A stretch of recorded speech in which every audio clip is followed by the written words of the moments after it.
Sobrang maldita. Sino nga ba ang may attitude problem sa dalawa? Maldita ba talaga si Zainab? Puro ang bait-bait sa media, di ba? Isa-isahin natin mga ka-star. Kilatisin natin sa video na ito ang totoong ugali ng bawat isa. Walang tigil yung bunga nga mo. Gandang araw. Don't forget to subscribe. Ka mabait. Dati si Zainab, Ano kaya ang nasa isip ng mama ni Ray Parks? Habang tinitingnan ang reserved special seat para sa namayapang ama ni Ray Parks Jr., habang yung nanay ni Zainab buhay naman, nasa Cavite lang na napakalapit sa Tagaytay. Pero hindi lang walang maupuan. Sinasabing ipinagbawal pa ni Zainab na makapasok sa wedding venue. Ang magulang ko, ang pinakamalalakas na tuyo. Para malaman kung sino talaga ang may behavior or attitude problem, Mama Bong, Queen Zainab at Mama Mariafe or Mama Bong. Isa-isahin natin mga ka-star, ang mga nakadudurog pusong pangyayari sa likod ng ingrandeng kasal ni Zainab Harake. Una, 5 years ago, pinangarap ni Mama Bong na at the age of 30 ay stable na ang mga anak at ikinakasal. Sa isang shared post ni Mama Bong, bagamat deleted na ang original post, ay makikita mo doon 5 years ago na iyon ay sumasalamin para sa pangarap ng isang ina na maging financially stable ang anak bago ikasal. Natupad ang lahat ng iyon pero ang nakalulungkot, wala pala siya sa eksena. Pangalawa, yung nag-effort si Mama Bong na bumili ng kasuotan na tugma, ang kulay sa mga karaniwang kulay ng mga kasuotan ng panauhin sa kasal. Ayon kasi sa PF ay beige, navy blue, and chocolate brown ang karaniwang kasuotan, bagamat burgundy red ang wedding motif. Wala ba ni isa sa magkakapatid na Harake ang nag-effort na bilhan man lang ng burgundy? Red na damit ang ina bilang respeto sa mother of the bride, katulad ng pagrespeto sa mother of the groom? March 21st, 2024. Nag-post si Mama Bong na sumasayaw sila ni Zainab, isang patunay na maayos pa ang relasyon nila noon. Kaya talagang nakakagulat na tila nadungisan ang magandang imahe ng relasyon ng mag-ina sa araw, mismo ng kasal. Ito yung damit na suot ni Madir Mariafe Ocampo noong araw ng kasal ng vlogger na anak na si Zainab Harake. May imbitasyon naman pero bakit di pinapasok? Maldita ba talaga si Zainab? July 7, 2024, sa mismong araw ng engagement ni Zainab at Ray Parks. Nag-post si Mama Bong ng litrato kung saan may black ribbon at kandila. At mula noon halos 11 buwan na ang lumipas, hindi pa rin niya ito tinatanggal. May namatay ba talaga sa pamilya nila? O simbolo ito ng kalungkutan at pagtutol sa engagement? Hindi natin alam. Maaring hindi kay Ray Parks ang pagtutol. Good catch naman ito. Baka si Lucas ang dahilan, ang anak na mahal ni Mama Bong at kinuha na rin ni Zainab. bukod kay Lucas, may isa ka pang baby, ma. Ngayon mga ka-star, ang natira kay Mama Bong ay ang mga alagang aso. At maaari na ngang ban siya sa kasal dahil bakit walang effort ang magkakapatid na kahit man lang nagkusabilhan siya ng burgundy red dress na tulad ng suot ng mama ni Ray at papa ni Zainab? May nagsasabing baka hindi siya pinapasok dahil maraming kasamang dumating. Malinaw sa suot ng buong grupo ni Mama Bong na tumugma sa dress code, beige, navy blue, chocolate brown, maliban sa burgundy red na wedding motif. Misinformation ba or intentional? At maring sagutin ito ni Zainab sa kanyang mga susunod na vlog. Pang-apat, how sweet ni Zainab. I love you sa mga bridesmaids. I love you, kay mother-in-law. Well, yung mama niya, naiinis, dumudugo ang puso, at sa araw ng kanyang kasal, hindi lang feeling alone kundi literally alone, at ang kanyang pangungulila sa mga anak ay ibinuhos sa kanyang mga aso. Instead na I love you mga anak, ang sinasabi niya ay I love you, Baby Prada, na patungkol sa kanyang aso. Panglima, noong panahong nagkahiwalay sila ni Skustak Lee, ay nagpost si Mama Bong ng kanyang saloobin para ipagtanggol ang kanyang anak na si Zainab. At makikita niyo rin na halos bihira nilang i-post ang kanilang ina. Ikinakahiya ba nila ito? O talaga lang may hinanakit ang Harake siblings sa kanilang Mama Bong? At syempre, marami ding pagkakataon na pinakita na bago pa sumikat si Zainab, ay makikitang maganda naman ang ugnayan nila. In fact, magkasama pa sa isang picture si Mama Bong at si Zainab habang sila ay namasyal sa Baguio. Syempre, ayaw naman natin maging unfair sa Harake siblings. Baka naman kasi may matindi at valid reason ang mga ito kung bakit tila united sila sa pagban sa ina sa kasal ni Zainab. Wala man lang ba nagtanggol sa ina at ipinaglaban na dapat andun ito? Remember the saying, kung ayaw may dahilan. Kung gusto may paraan. At dahil diyan, tara't sabay-sabay nating talupan ang tunay na kulay ng Harake siblings plus Mama Bong. And by the way, may ika-6 pala, ihabol natin ang surprise birthday gift ni Zainab for Mama Bong, isang magarang sasakyan, at may free driver pa. For vlog sake lang ba ito? O totoo sa puso niya? Para malaman ang tunay na ugali ng Harake siblings, including Mama Bong, mahalagang balikan natin ang kanilang pamumuhay. bago pa sumikat si Zainab, noong mga panahong mahirap pa ang kanilang buhay. Kaya mas mainam kung panonoorin nyo ang video ito hanggang dulo. Hi guys.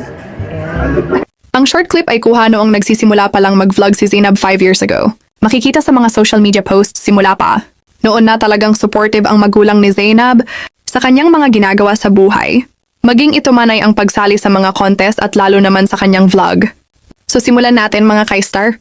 4 years ago, noong kasalukuyang magkarelasyon pa si Skustakli at si Zainab, ay may isang vlog si Zainab na may titulong Surprising My Mama on Her Birthday na na-upload noong April 17, 2021. At ngayon ay may 2.9 million views na sa kanyang YouTube channel. Doon, niregaluhan ni Zainab ng kotse ang kanyang ina sa kaarawan nito. Hindi! Kailangan mo yan! Vlog na yon, makikita mo na parehong nasa tama ang ugali ng mag-ina, isang anak na tumatanaw ng utang na loob sa ina. Doon ay kinilala ni Zainab na walang Zainab kung wala ang mama niya. Isang Zainab na mula sa wala ay iniangat ang sarili at ibinahagi ang biyaya sa kanyang pamilya. At isang ina na hindi after sa pinansyal na pakinabang sa anak. Isang mamabong na mas concerned pa sa pagbubuntis ni Zainab kaysa sa mamahaling sasakyang regalo sa kanya. Tumatanggi ang nanay pero pinipilit siya ni Zainab. At yan ang ugali ng isang Zainab. Ayon sa kanyang mga kapamilya, kung may gusto siya, hindi mo siya pwedeng pagsabihan. Dahil sa totoo lang, ay lagi naman daw siyang tama at alam niya ang kanyang ginagawa. Bago pa man sumikat si Zainab ay dati nang hiwalay ang kanilang mga magulang. Si Mama Bong ay kasal sa kanyang unang asawa at may isang anak. Ito ang kanilang Ate Tara. Subalit, namatay si Ate Tara noong end of 2015. Eksaktong New Year ng 2016 ay ginanap ang lamay at nagluksa ang buong magkakapatid. Apektado rin ng husto si Mama Bong. After a year, ay dumating si Lucas. Isinunod ang pangalan nito kay Tara dahil gusto nilang punan ang feeling of emptiness sa pagkawala ni Ate Tara. I think Alexandria, something like that, ang pangalan ni Tara. Kasal ang tatay ni Tara at si Mama Bong, pero nagkahiwalay rin sila. Pagkatapos noon, nakisama si Mama Bong sa Lebanese dad ni na Zainab. Kaya aminado sila Zainab na sila ay mga anak sa labas and are born out of wedlock. Nagkaroon ng bagong pamilya ang kanilang ama. Super cool and confident ang daddy ni Zainab, samantalang si Mama Bong ay mukhang shy, reserved or may pagka-introvert, kaya maaring irreconcilable differences ang isa sa mga dahilan ng hiwalayan nila. At bago natin puntahan ang video na tutukoy sa tunay na ugali ng Harake siblings at ni Mama Bong, balikan muna natin ang ilan sa mga lumang vlog nila 5 years ago. Sa second upload ni Zainab na may pamagat na Ang Makulit Kong Pamilya, na may 5.8 million views na ngayon, doon ay kita agad ang iba't ibang ugali ng bawat isa. Doon, may mga biro na maldita raw si Zainab. Sobrang maldita. Saka malambing. Hindi natin alam kung joke lang ito ng magulang o may katotohanan. May isa pang clue sa ugali ng Harake siblings. Sa isang vlog ni Zainab 6 months ago, na may pamagat na ano talaga ang totoong nangyari ay nabanggit na mula nang mamatay si Ate Tara, ay nangako ang magkakapatid na sila ang magdadamayan. Kaya tila naging matatag ang bond ng Harake siblings. Kaya rin siguro sa post ni Wesam Harake noong October 24, 2022, ipinagtanggol niya si Zainab laban sa isang Wilbert Tolentino. Ibinida rin doon ang pagmamahal nila kay Ate Tara. Dito nagsimula ang salitang arats na pinauso ni Zainab bilang tribute kay Ate Tara. Sa vlog na yon, makikita na si Ate Tara ay super dependable kaya well-respected ng Harake siblings. Bagamat mahigpit si Mama Bong, maingat pa rin ang mga anak na huwag siyang bastusin. Isang kwento, noong nagka-boyfriend si Ate Tara, pinalayas siya ni Mama Bong. Super iyak ang magkakapatid, lalo na si Kuya Wesam. May isa ring pagkakataon na graduation ni Rana. Ang bunsong kapatid, hindi dumalo si Mama Bong, ni si Zainab o si Wesam. Ang dahilan, takot silang managot kay Mama. Kaya si Ate Tara ay chinat ni Zainab para dumalo sa graduation, akala ni Rana mag-isa siya. Kahit may sakit, pinuntahan ni Tara si Zainab noong gumala ito para pagtakpan, nahulog pa sa manhole na may tubig hanggang baywang. Sa lahat ng ito, naiintindihan natin kung saan nanggagaling ang desisyon ng magkakapatid. Consistent din si Zainab sa pagbibiro na mahilig mag-sermon si Mama Bong. Consistent din ang mama at papa ni Zainab sa pagsasabing Sobrang maldita. maldita pero sweet si Zainab. Sinasabi rin nila na maarte siya.